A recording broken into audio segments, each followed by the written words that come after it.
vous enseigner durant son absence. Donc c'est un plaisir pour moi de venir aujourd'hui partager quelque chose avec vous. Nous sommes aujourd'hui le 18 décembre et nous sommes en train de partir vers la fin de l'année.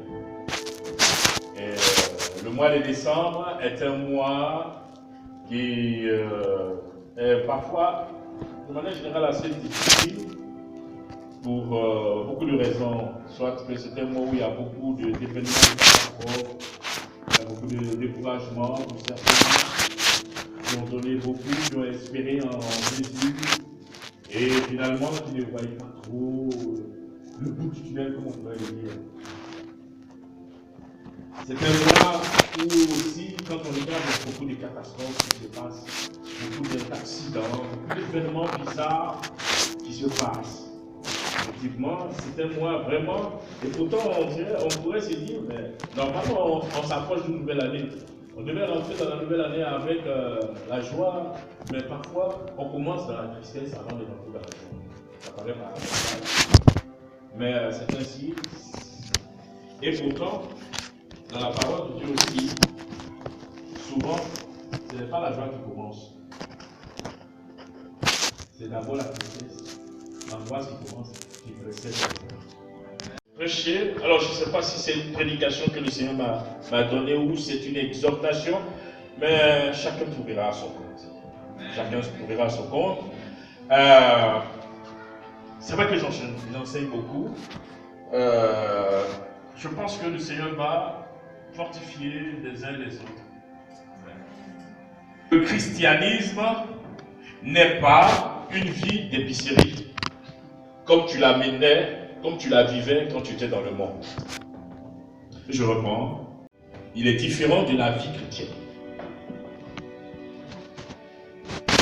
Le christianisme, il est différent de la vie chrétienne.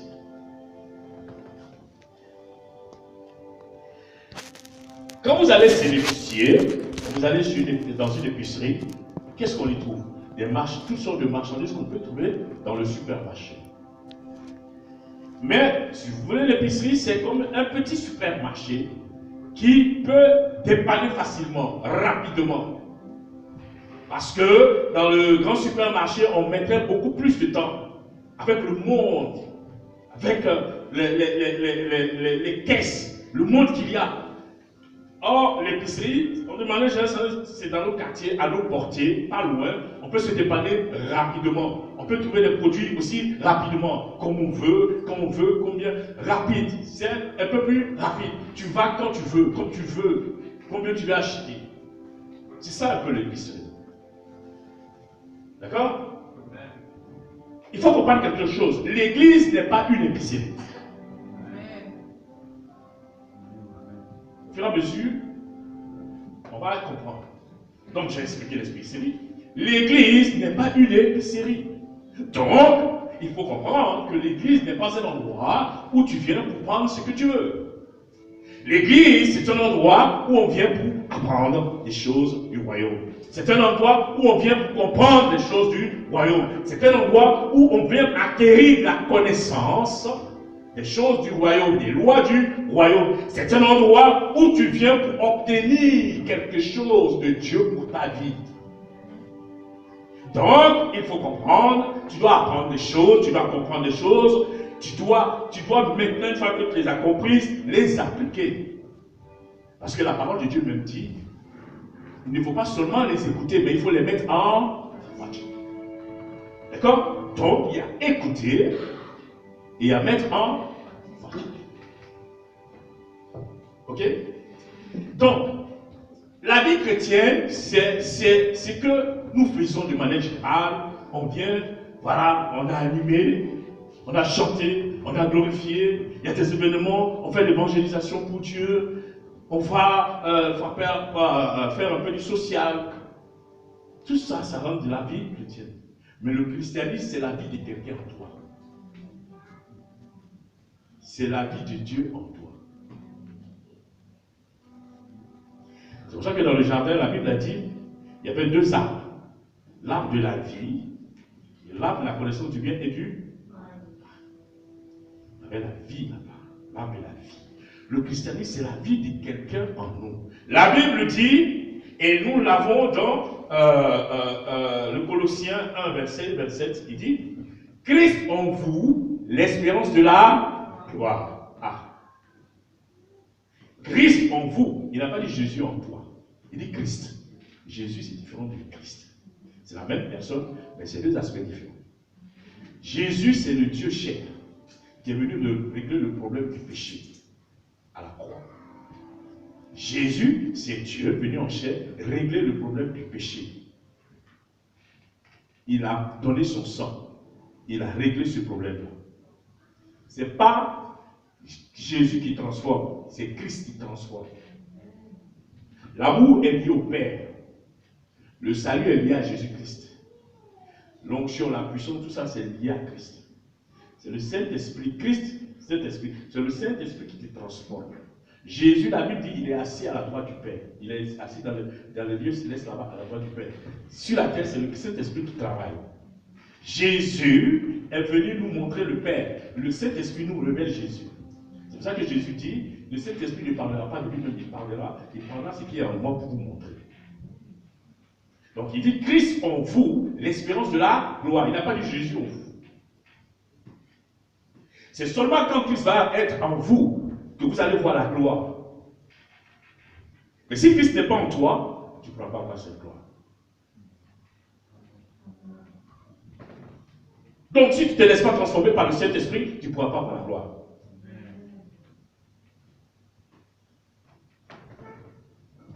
C'est une chose de naître dans le royaume de Dieu. Mais c'est une autre chose aussi de se laisser transformer par le royaume, par les lois du royaume. C'est une autre chose aussi de se laisser transformer par le Saint-Esprit. C'est pour ça que beaucoup sont dans le royaume, mais comme ils ne se laissent pas transformer par le Saint-Esprit pour voir la gloire de Dieu se manifester, ils restent toujours au même niveau. Le royaume de Dieu fonctionne avec des lois. Et la Bible même encore nous le dit, ce que Colossiens 1 dit là, Christ en nous, Christ en vous, l'espérance de la gloire. Matthieu 6, 33 dit, cherchez d'abord le royaume des cieux et sa justice, et toute chose vous sera donnée par-dessus tout. Ça vient renforcer encore. Donc Christ en vous, l'espérance de la gloire, vous cherchez d'abord les choses du royaume, et les choses que vous voulez viennent par-dessus. Et il y a Romains 12, 2 encore qui vient renforcer cela pour dire, ne vous conformez pas au siècle présent, mais soyez renouvelés, soyez transformés par le renouvellement de votre esprit, afin de discerner ce qui est agréable, ce qui est bon, agréable, parfait, selon la volonté de Dieu. Vous voyez que tout est là. Donc, renouveler, transformer, Christ en vous, l'espérance de la gloire. C'est pour ça que je dis, le royaume de Dieu, où l'église n'est pas un endroit, ce n'est pas une épicerie. À l'épicerie, tu vas, tu prends ce que tu veux, comme tu veux, quand tu veux. Mais à l'église, ça ne marche pas comme ça. Il y a des principes, il y a des lois, il y a des commandements de Dieu. Tu viens pour apprendre des choses. Il faut que nous arrivions à intégrer ces choses-là dans nos vies, enfants de Dieu. Là-bas, c'est le monde. Et toutes ces lois, tu fais ce que tu veux, comme tu veux. Bon, si tu veux, désobéir comme tu veux. Mais quand bien même tu es dans le monde aussi a ses lois. Si tu désobéis, la loi, le monde aussi va t'attraper. Nous vivons en France. Mais la France est un pays qui a des lois, qui a une constitution et ses lois. Si tu désobéis aux lois de la France, les lois vont se retourner contre toi. On n'est pas d'accord? Parce que si tu rentres dans la ville on dit tu rentres pas en voiture à 50 km/h. Si tu rentres à 60, quand tu arrêtes, tu as un infraction. C'est la loi de ce royaume, de la France. Si tu n'es pas de la France, ils ont bâti des lois. Tu ne peux pas faire ce que tu veux. Tu ne peux pas frapper ton enfant comme tu veux. Tu le frappes, il pleure. Si les voisins appellent la police, on débarque chez toi, on peut t'embarquer. Oui, donc il y a des lois. Mais tu l'amènerais dans le royaume si ça fonctionne pareil. Il y a des lois. Et si tu t'accapares pas les lois de l'endroit où tu es, du royaume dans lequel tu es, tu peux rester là longtemps et puis tu n'arrives pas à passer. Les autres qui vont prendre s'accaparer les lois, les choses, ils vont pouvoir passer, avancer rapidement. Et toi, tu vas stagner. Et tu vas pouvoir en vouloir aux autres, le pasteur. Non. Et il faut que beaucoup, le problème c'est ça les enfants de Dieu.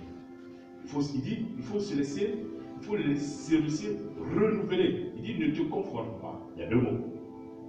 Conformer, deux mots. Conforme. Conformer. Ça veut dire, comme le mot en latin c'est comme, ça veut dire à l'intérieur. Donc ça veut dire, ne regarde pas les choses de ce monde-là. En fait, c'est de l'intérieur que l'impact doit partir pour l'extérieur. D'accord? Il dit renouveler. Pourquoi il parle de renouveler? Renouveler, il y a un préfixe re qui est là. Donc ça veut dire qu'on revient à quelque chose ici. On renouvelle, sinon nouveau. Mais si on dit re, il y a quelque chose qu'on reprend. On renouvelle. Maintenant, il dit transformer. Trans, c'est deux mots. Transforme. Trans, ça veut dire au-delà. Au-delà. La forme. En grec, c'est métamorphose. Méta, changement, la forme. C'est-à-dire, il faut que tu laisses ton esprit, puisque tu as vécu dans le monde avec ses lois, ses désobéissances, tout ce que tu voulais. Maintenant que tu es arrivé dans le royaume de Dieu, il faut que tu laisses le Saint-Esprit, ta mentalité changer pour atterrir, fonctionner selon les lois du royaume. Et lorsque cette mentalité change, maintenant tu es transformé. Et quand tu es transformé, tu commences maintenant à discerner ce qui est bon, agréable, parfait, selon la volonté de Dieu. Si tu ne te laisses pas transformer, ça devient un problème. Beaucoup d'enfants de Dieu, ils veulent rester toujours de l'autre côté, avec les lois de l'autre côté là, dans le royaume. Ça marche pas. On se comprend? Amen. Tu ne peux pas marcher comme ça. Bien aimé. Donc, j'ai dit, le thème du service n'est pas une vie d'épicerie, comme tu la vivais de l'autre côté. Tu faisais ce que tu veux. Tu mangeais comme tu veux. Tu insultais les gens comme tu veux.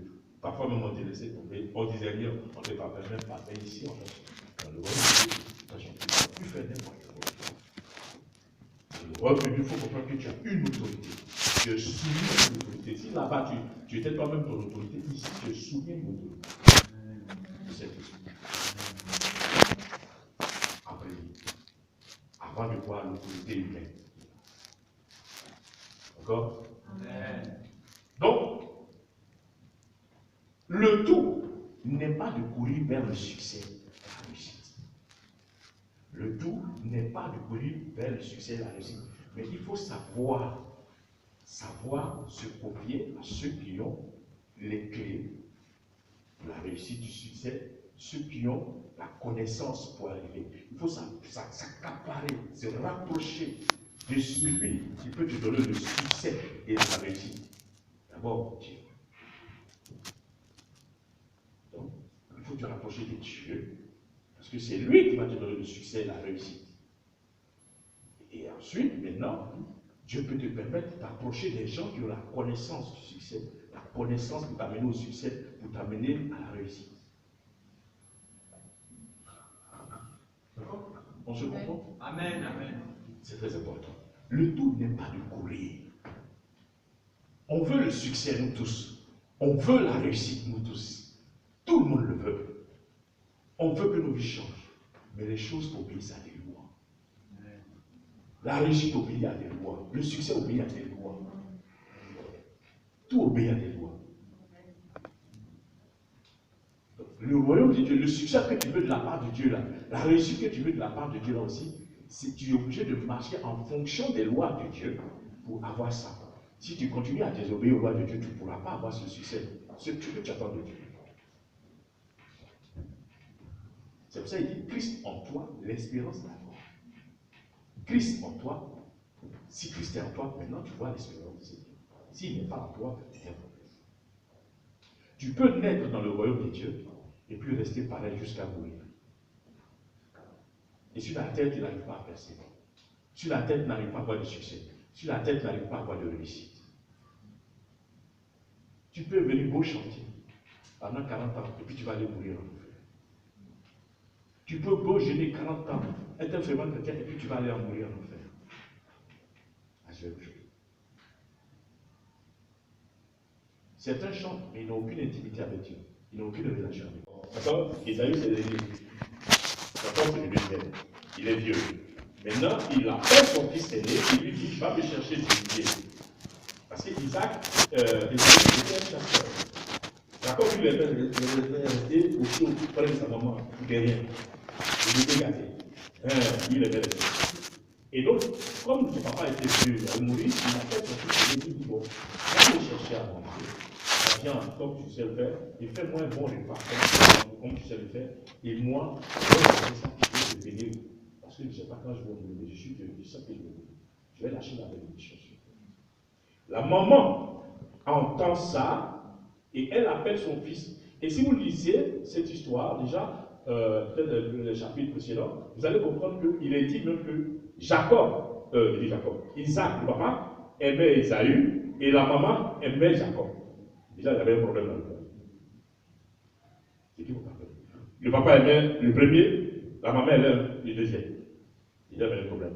Et au moment où Isaac est en train de parler à Ésaü, la maman elle est à côté, elle entend bien ce que le papa est en train de dire à l'aîné. Et donc, si vous lisez par la suite, vous allez voir que la maman, quand il finit de parler à l'aîné, Ésaü court dans les champs. C'est pour ça que j'ai dit, le premier point, tout n'est pas de courir vers le succès, de la réussite. Il faut savoir se rapprocher des gens qui ont la connaissance du succès de la réussite. Et Ésaü court chercher la viande dans la brousse comme son père lui dit. Mais Jacob, lui, il n'était pas là comme son papa parlait. Mais sa mère, elle entend que le papa veut lâcher la bénédiction sur le premier, l'aîné. Mais il lui demande d'aller chercher une viande, d'aller chercher la viande de brousse. On pourrait se poser la question, mais c'est son fils aîné, non? Est-ce qu'il avait besoin de lui poser une condition pour lâcher la bénédiction? Normalement, non. C'est ton fils. Donc, il va sans dire que si tes biens appartiennent à ton fils, si tu demain tu n'es pas là. Mais regardez que pour lâcher la bénédiction, le papa pose une condition à son fils.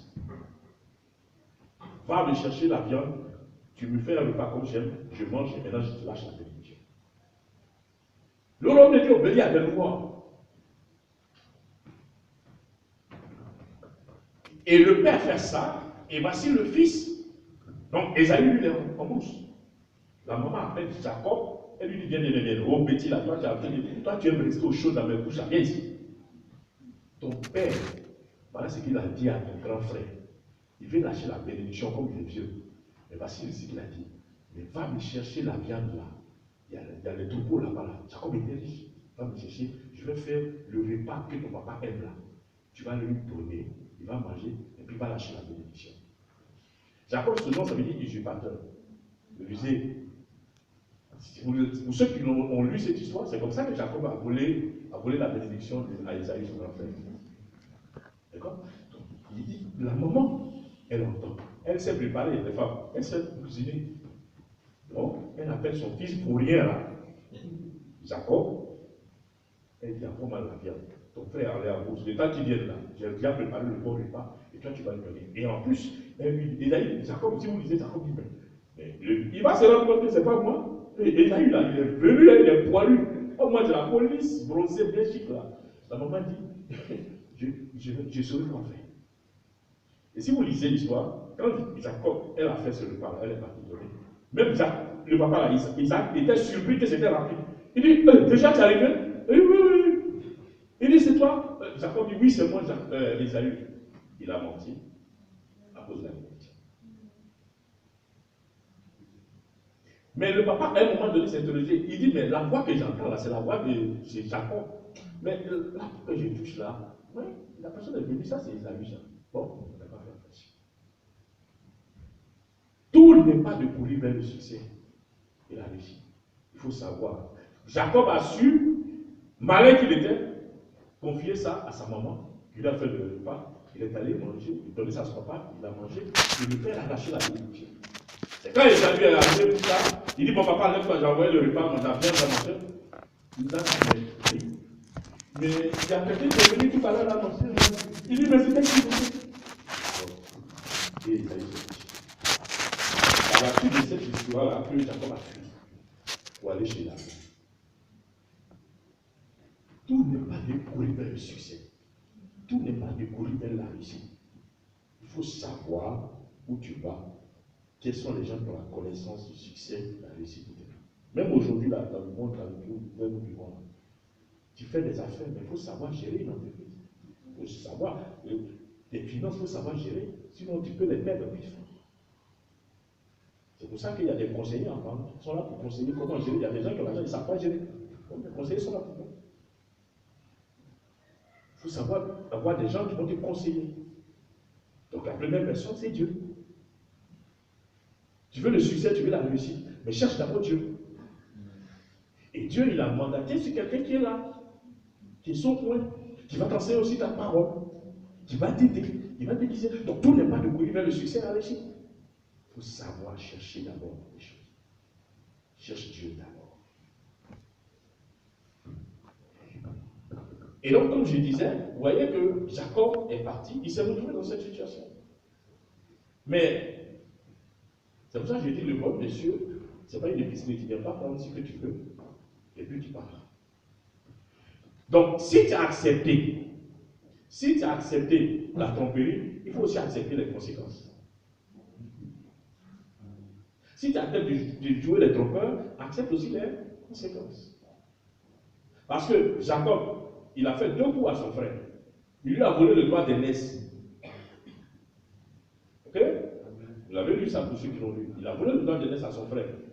Il a vendu son droit d'aînesse. Il volait, c'est un petit. Son frère venait du champ, il était fatigué.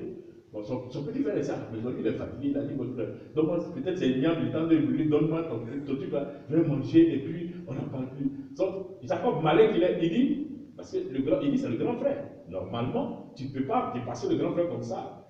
Pour prendre, s'il y a un partage, il faut que le grand frère d'abord prenne avant toi. Donc, il sait que son grand frère est là.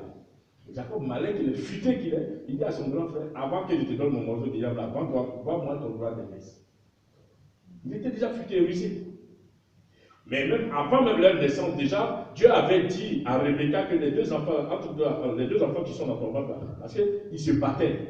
Et Dieu a dit, le plus petit le plus grand va être dominé par le plus petit. C'est écrit dans la Bible là-bas. Pour ceux qui le lisent, c'est écrit là-bas.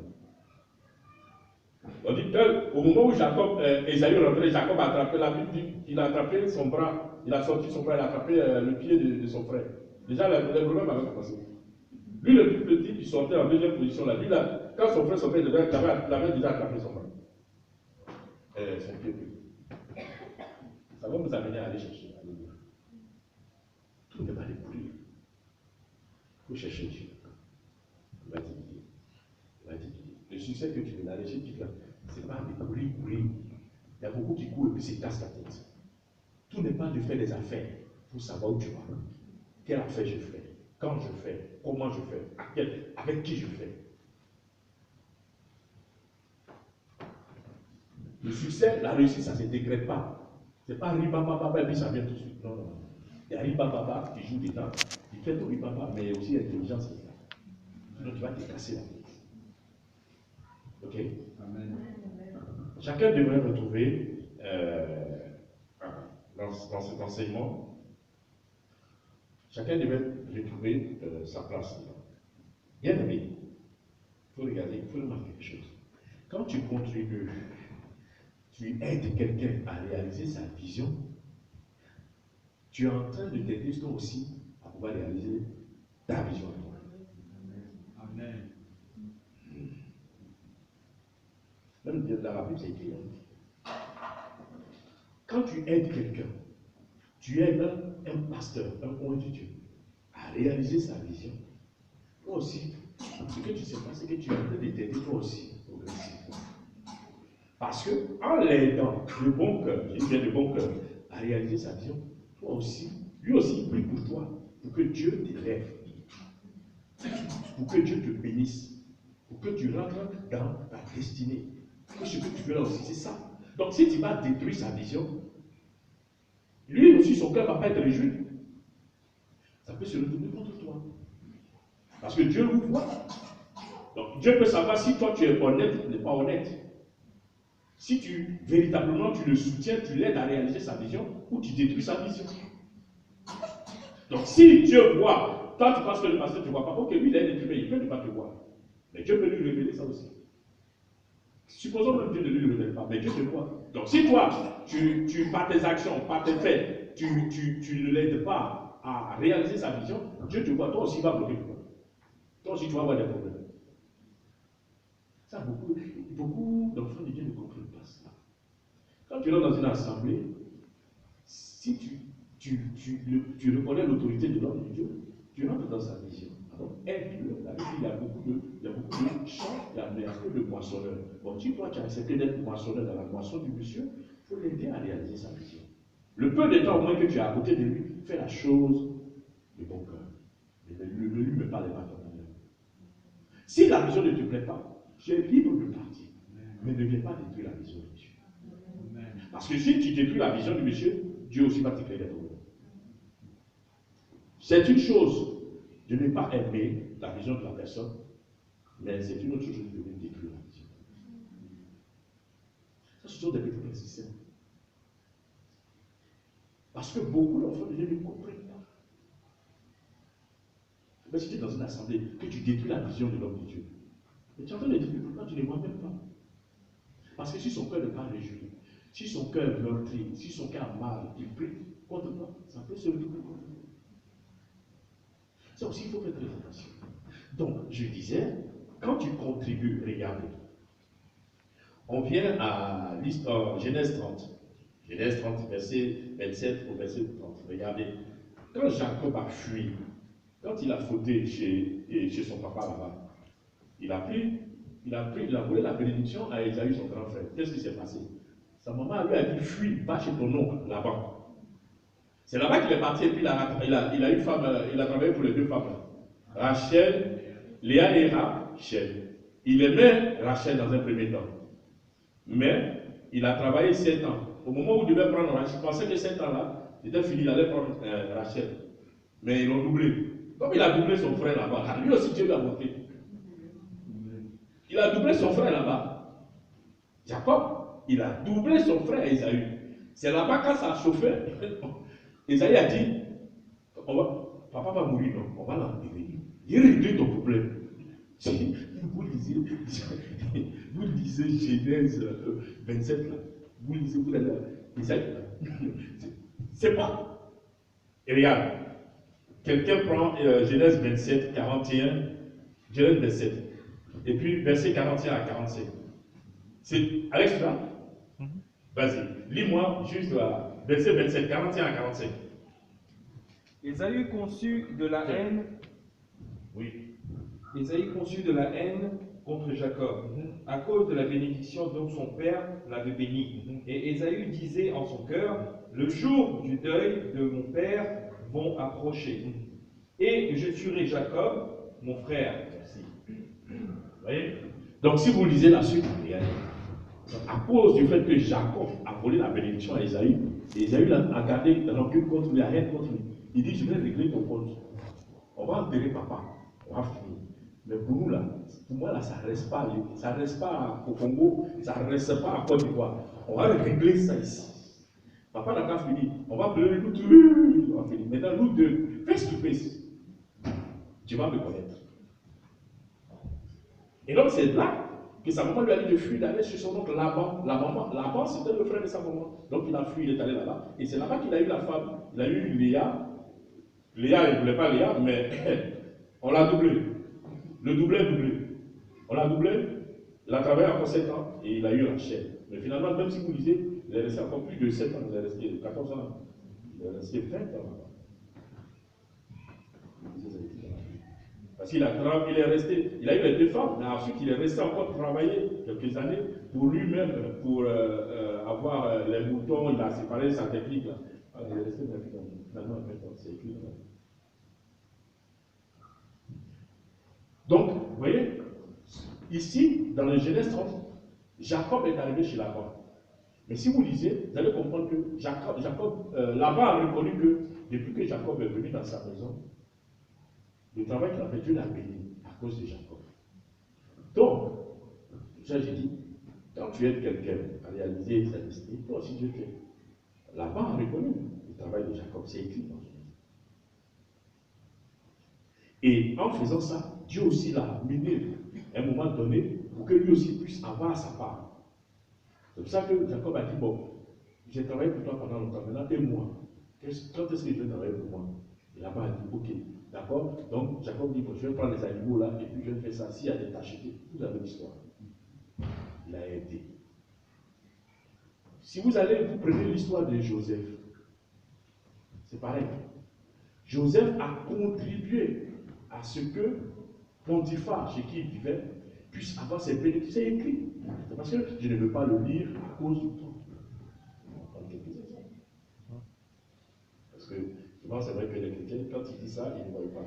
Donc, pour l'histoire de Jacob, vous l'avez dans Genèse 30, vous lisez, je vous. Au verset 27, au verset 30, là, j'ai lu même le verset 27, là, Genèse 30, verset 27. Laban lui dit, puis-je trouver grâce à tes yeux, il parle à Jacob, je vois bien que l'Éternel m'a béni à cause de toi.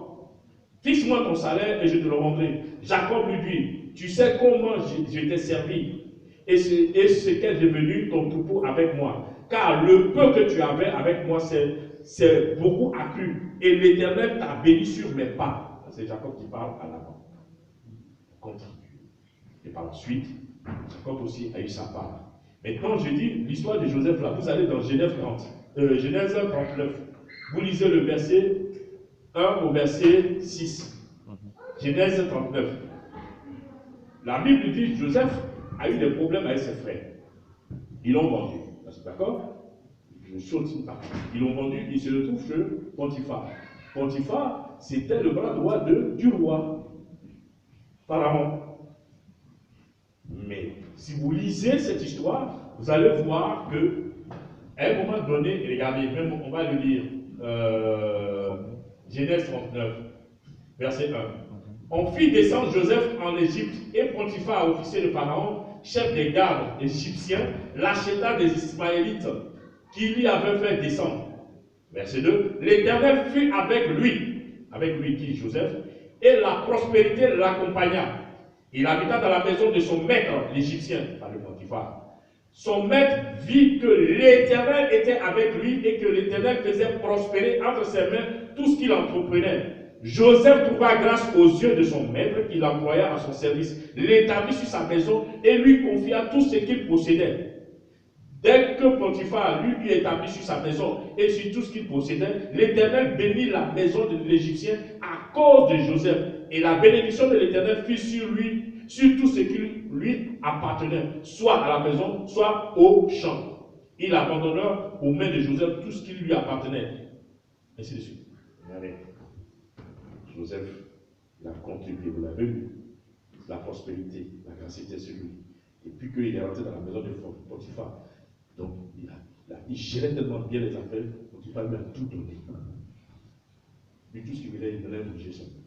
Vous lisez par la suite. Il dit, mon intérêt de Potiphar, lui, tout ce qu'il voulait, il venait manger. Tellement il avait confiance en Joseph, il avait vu que vraiment Dieu était avec Joseph. Joseph a contribué à ce que, à la richesse de Potiphar. Mais pendant qu'il contribuait, Joseph, il était destiné, il avait eu 2 songes. Si vous le disiez un peu plus précédemment, il avait eu 2 songes. Et dans le songe, il a eu 2 songes. Le premier songe, il avait vu ses verges qui étaient dans un champ, et les verges de ses frères s'étaient inclinées devant lui, ces verges. Dans le deuxième songe, il avait vu le soleil. D'accord? Le soleil, la lune et les étoiles. Et il a vu le soleil représentait son père, la lune représentait sa mère, les étoiles c'était ses frères qui s'étaient inclinés devant lui. C'était dans son songe. Il l'avait vu 2 fois. Et quand il a raconté ça à sa famille, ils l'ont haï et ils l'ont mis dans le trou. Ils l'ont vendu à 20 cycles d'argent. 20 cycles, ils ont dit. Ensuite, ils l'ont vendu aux Ismaélites qui passaient. Mais les Ismaélites, quand ils sont arrivés à l'Égypte, ils l'ont vendu à Potiphar. Et c'est comme ça qu'il s'est retrouvé dans la maison. Mais regardez, dans le songe, ça veut dire que quoi? Joseph était prédestiné à une royauté, un grand poste. Parce que les gens devaient s'incliner devant lui. Ses frères et sa famille devaient s'incliner devant lui. Mais voici que lui, il contribue à la réalisation des biens de Potiphar. Ces choses marchent, ces affaires marchent. Mais en même temps, Potiphar aussi, puisqu'il était bien placé auprès du roi là-bas, il enseignait aussi des principes du royaume à Joseph. Pendant que Joseph aussi faisait pour lui aussi. Donc, en contribuant à faire pour l'autre, lui aussi, Potiphar sans savoir, il le faisait, mais lui, il ne savait pas que Joseph avait cette destinée. Mais Joseph, il était conscient de ça, il ne disait rien. Jusqu'au moment où maintenant Joseph était prêt pour entrer dans la royauté, Dieu crée une situation, la femme de Potiphar vient le violer, et il se retrouve en prison. Vous connaissez l'histoire. D'accord? Et c'est de la prison que Joseph maintenant est monté à la royauté. C'est de la prison qu'il est parti interpréter les rêves de Pharaon, et ils l'ont établi gouverneur. Et par la suite, si vous lisez, quand il a été établi gouverneur, le songe il devait s'abaisser. Ses parents sont venus plus tard s'abaisser devant lui. Ça, j'ai détaillé ça une fois à un enseignement, je crois, quand on était quand vous étiez à Bastille, c'est le jeu, je crois. J'avais enseigné là-bas. J'ai détaillé tout. Ça est dans la Bible. À 30 ans, Joseph est devenu gouverneur. Mais Pharaon avait eu 2 songes. Et les 2 songes, on dit qu'il y avait des veaux gras et des veaux maigres. Et quand Joseph est venu, il a interprété le songe. Dieu a fermé les yeux aux mages, aux magiciens de Pharaon. Mais c'est Joseph qui est venu interpréter ça. Et c'est comme ça qu'on a établi Joseph gouverneur. Mais Joseph a dit que Pharaon, il aura 7 années d'abondance et 7 années de famine. C'est écrit. Ce n'est pas le message d'aujourd'hui. Je vous le donne. C'est pour dire, de la même manière, Joseph a contribué à ce que Laban, Potiphar ait des biens, que sa richesse accroisse. Mais en même temps, il faisait. Mais la grâce de Dieu aussi s'est manifestée. Parce que Pharaon, Potiphar aussi, montrait les choses du royaume de Joseph. Et quand le moment est arrivé, Dieu crée la situation et se retrouve dans la prison. Ça veut dire que la prison dans laquelle tu te trouves n'est qu'une prison de gloire. Parce que la Bible dit que Joseph était dans la prison où Pharaon mettait ses ministres, ses gouverneurs. Il n'était pas dans n'importe quelle prison. Parce qu'il était en position. C'était un gouverneur en prison. Il attendait son poste. Le moment favorable pour monter à la royauté. L'épreuve dans laquelle tu es n'est pas une épreuve, non. C'est une épreuve qui t'amène vers ta destinée. C'est une épreuve qui est en train de t'amener vers ton succès. Il faut savoir analyser les circonstances.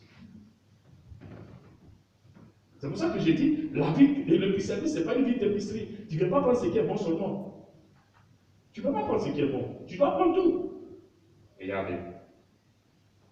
Je ne veux pas pousser trop rentrer dedans. Si ça, c'est notre enseignement. Parce que si vous lisez même,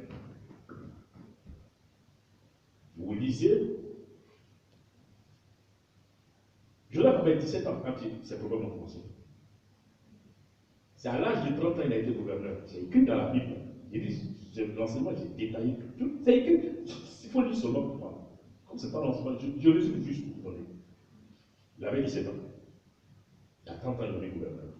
Donc il avait quel âge? 13 ans. Donc pendant 13 ans, 13 années de galère, de coups bas, ses propres frères, pour la peau, ses propres frères l'ont haï. Il a souffert 13 années pour pouvoir voir son rêve s'accomplir. Toi, tu as été, on t'a dit que tu vas devenir quoi. Et déjà 1 an, tu te décourages. 1 an déjà, tu perds les bras. 1 an déjà, tu commences à parler mal.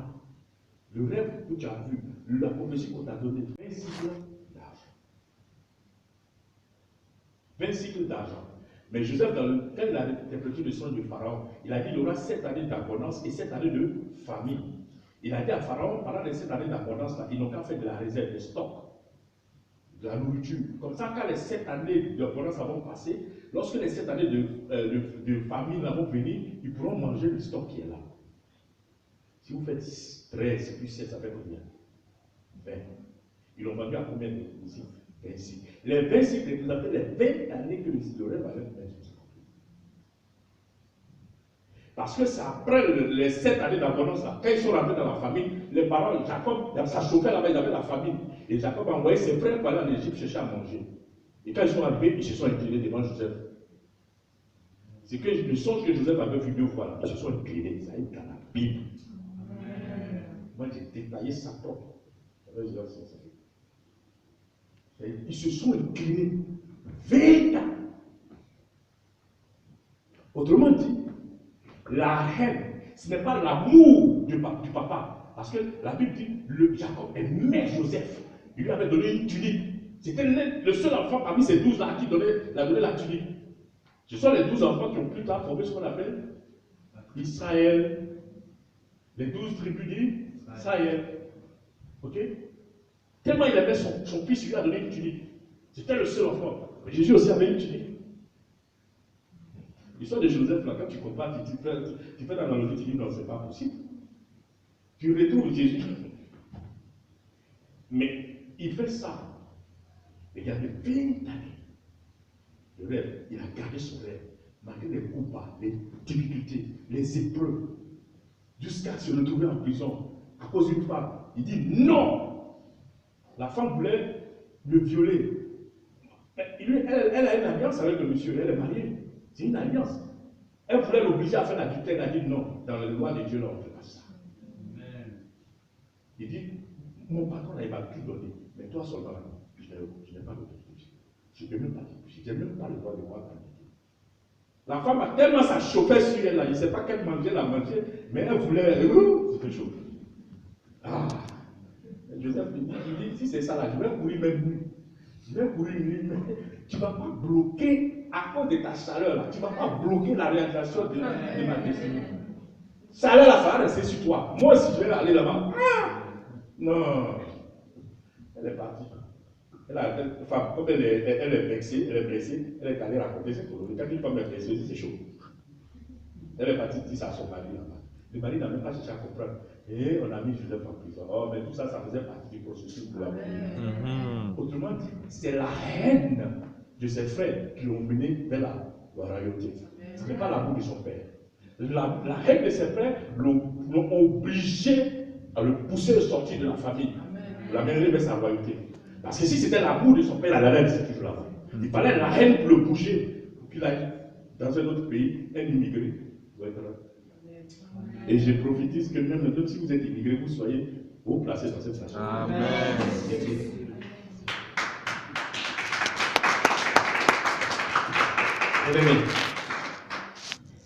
Si vous prenez l'histoire, prenez l'histoire du Bible, où Amalek est venu attaquer les enfants d'Israël. Exode 17.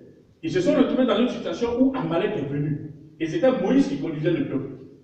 La Bible dit, vous l'avez dans Exode 17, du verset 8 au verset 13. Amalek vient combattre, je lis, Amalek vient combattre Israël et à Rephidim. Alors Moïse dit à Josué, choisis-nous des hommes, sors et combat Amalek. Demain je me tiendrai sur le sommet de la colline, la verge de Dieu dans ma main. Josué fit ce que lui avait dit Moïse pour combattre Amalek. Et Moïse, Aaron et Hur montèrent au sommet de la colline. Lorsque Moïse élevait sa main, Israël était le plus fort. Et lorsqu'il baissait sa main, Amalek était le plus fort. Les mains de Moïse étant fatiguées, ils prirent une pierre qu'ils placèrent sous lui et il s'assit dessus. Aaron et Hur soutenaient ses mains, l'un d'un côté, l'autre de l'autre. Et ses mains restèrent juste fermes jusqu'au coucher du soleil. Et Josué vainquit Amalek et son peuple au tranchant de l'épée. Ça veut dire quoi? Amalek représente l'ennemi, représente Satan. C'est combat. Ça veut dire que si vous ne vous associez pas, si vous ne travaillez pas en union, si vous ne travaillez pas dans un esprit commun, vous ne pourrez pas vaincre les Amalek. Si vous ne faites pas, que ce soit dans le ministère, que ce soit dans le foyer, que ce soit dans le travail, vous travaillez pour un même but, une même destinée. Si tu es dans le travail, dans ton travail, que tu travailles dans le sens contraire des intérêts de ton employeur, il va te chasser. Si tu viens, ce que tu fais là, ça détruit lui ses intérêts, il va te virer. On est d'accord? Dans le foyer aussi, c'est pareil. Si tu fais des choses qui vont à l'encontre de la réussite de votre foyer, à un moment donné, le coup va voler en éclats. Tu vas dégager. Non, ça arrive. Et dans le royaume de Dieu, c'est pareil. L'histoire que je viens de lire, qu'est-ce qui se passe? Amalek vient donc combattre les enfants d'Israël. Mais qu'est-ce qui se passe? La Bible dit Moïse. Moïse, il est le visionnaire, c'est lui le pasteur. C'est lui que Dieu a donné pour sortir, d'aller sortir les enfants d'Israël d'Égypte, de la mer des Pharaons là-bas.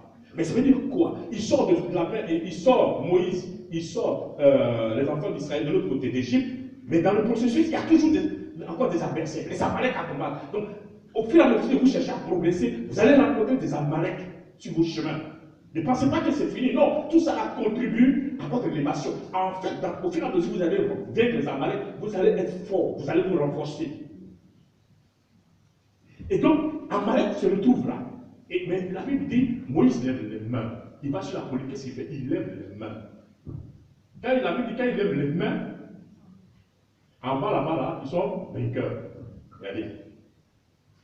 Ici, là, ce qui se passe là-bas, là, c'est comme dans l'église. Moïse, c'est le visionnaire. C'est à lui que Dieu doit donner la responsabilité. La Bible dit, il y avait Aaron et Hur. D'accord? Aaron, il est sacrificateur.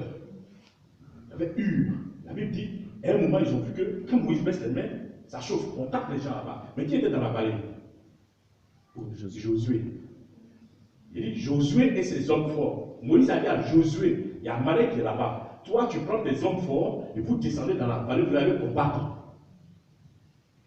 Moïse, c'est le pasteur.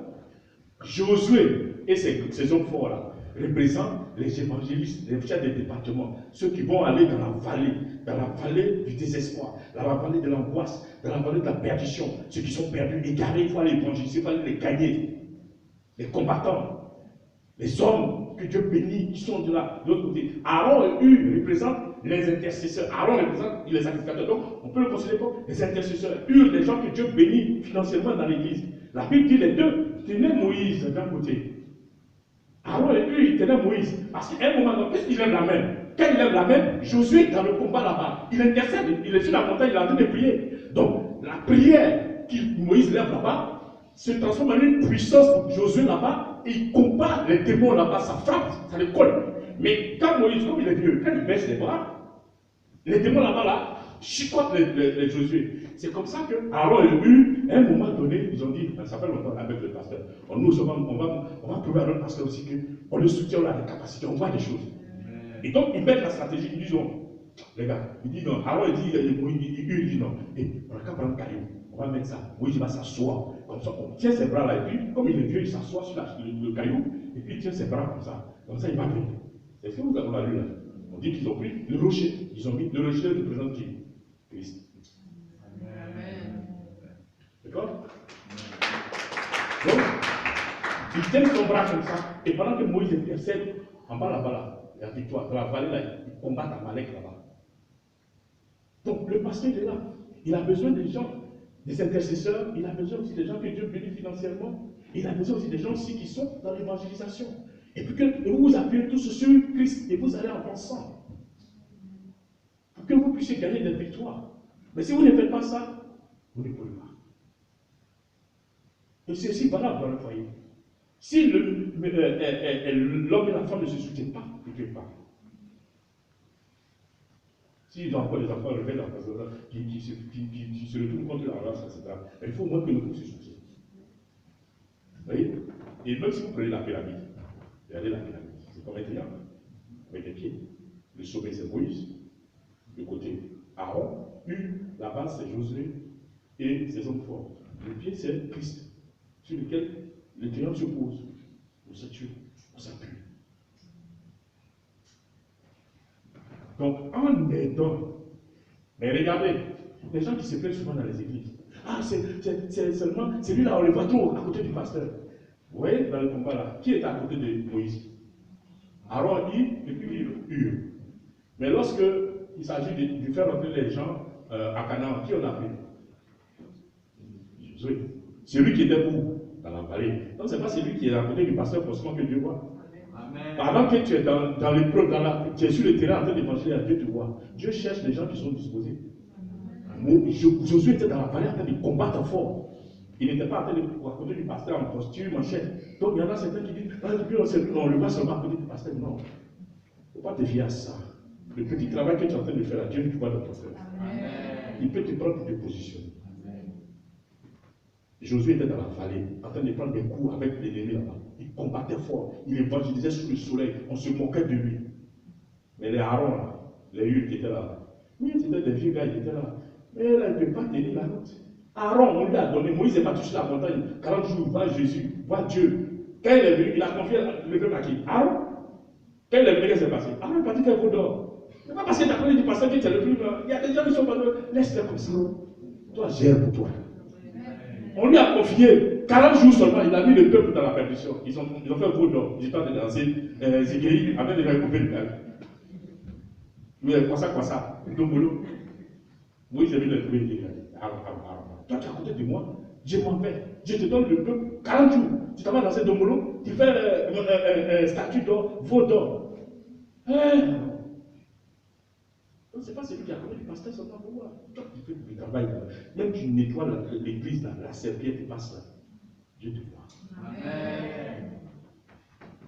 C'est Moïse, c'est Josué, on a pris pour rentrer là-bas à Canaan. C'est pas Aaron. Aaron, il est mort là-bas. Il est mort sur la porte. Il n'est même pas venu. Ses yeux ne même pas vu petit maintenant. Même pas vu. Oui. Il faut que ce message, c'est pour fortifier les uns les autres.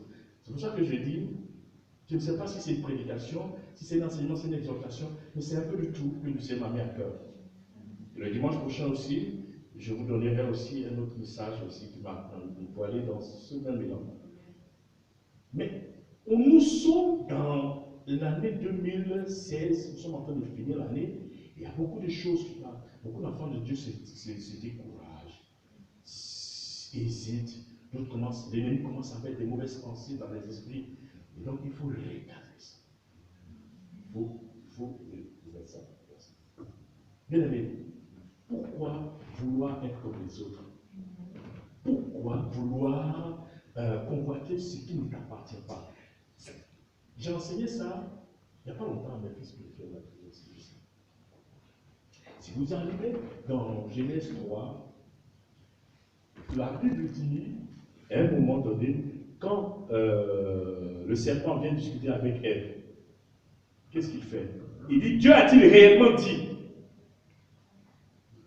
Dans Genèse 3, avant qu'Ève mange le fruit, il y avait une discussion entre les deux, n'est-ce pas? Très bien.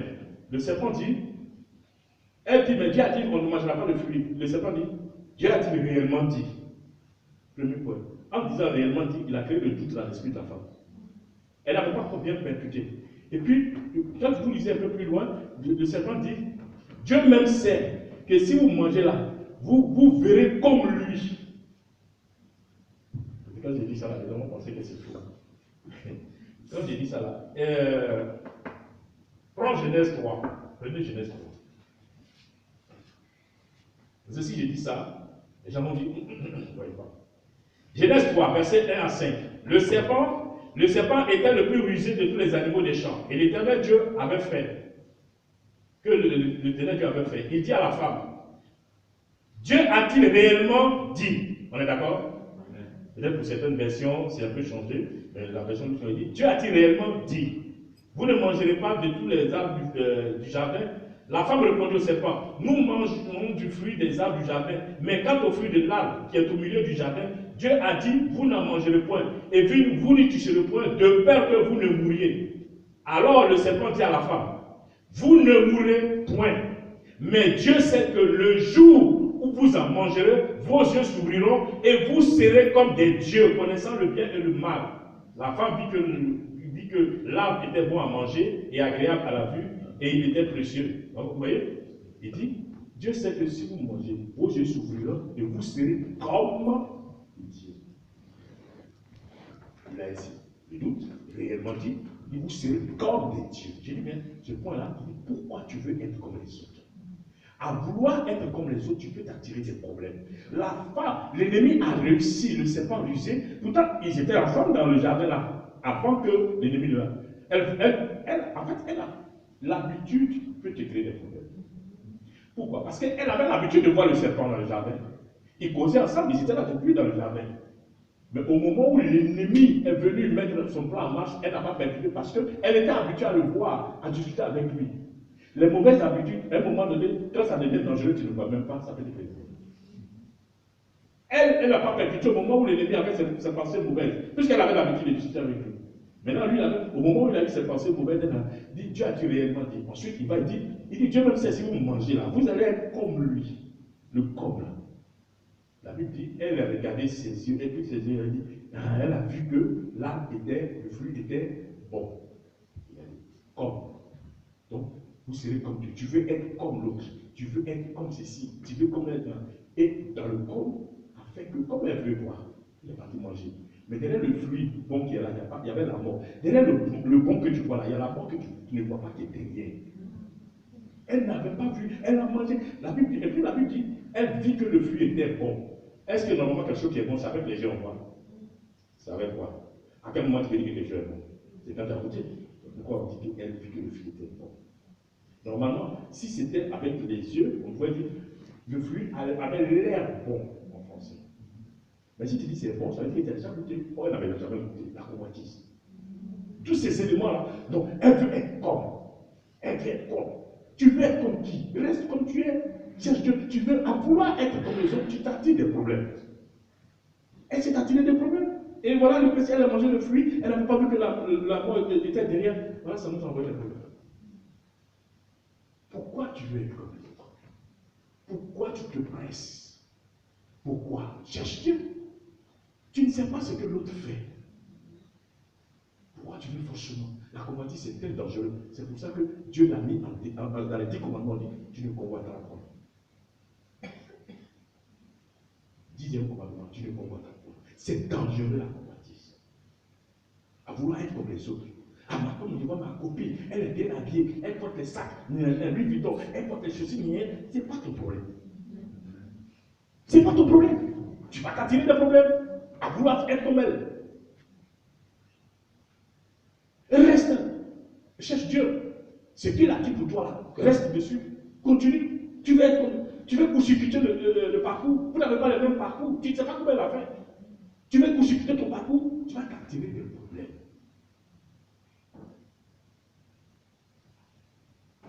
Dieu veut nous amener à être prudents. Nous sommes en train de arriver à la fin de vie. Beaucoup sont en train de perdre leur vie. Afin de pouvoir trouver des courts-circuits là. Bien-aimé, est-ce que tu es rentré dans le royaume de Dieu avec quel visa? Avec quel visa es-tu rentré dans le royaume de Dieu? Avec quel visa es-tu rentré dans le royaume de Dieu? Est-ce que tu es rentré avec un visa transit? Ou bien est-ce que tu es rentré avec un visa temporaire? Ou bien est-ce que tu es rentré avec un visa long séjour? Avec quel visa tu es rentré dans le royaume de Dieu? Pour rentrer ici en France, ici, là, étranger, tu as besoin de visa. Donc dans le royaume de Dieu aussi, tu es rentré avec un visa. Un long séjour, permanent, ou bien un visa transit? Tu es venu juste pour regarder et puis partir? Tu es venu juste pour quelques temps, voir si ça me chauffe, ça me chauffe pas, je pars et tout bien. Ou bien est-ce que tu es venu avec un visa permanent, même pour rester et puis avoir la nationalité du royaume? Attends de voir. Attends de voir avec quel visa tu es rentré. Si tu es venu en transit, pouf, tu descends, tu prends l'autre avion et puis tu avances, ça c'est ton problème. Si tu es venu avec un visa temporaire de 1 mois, 2 mois, je vois un peu si la tête du pasteur me plaît, ouais, la femme du pasteur me plaît, ouais, je ne sais pas voir, je ça c'est moi. Mais si tu es venu avec un visa permanent, et en vue de pouvoir avoir la nationalité du royaume, alors commence à laisser le Christ changer, le Saint-Esprit changer ta vie, de transformer, renouveler les choses.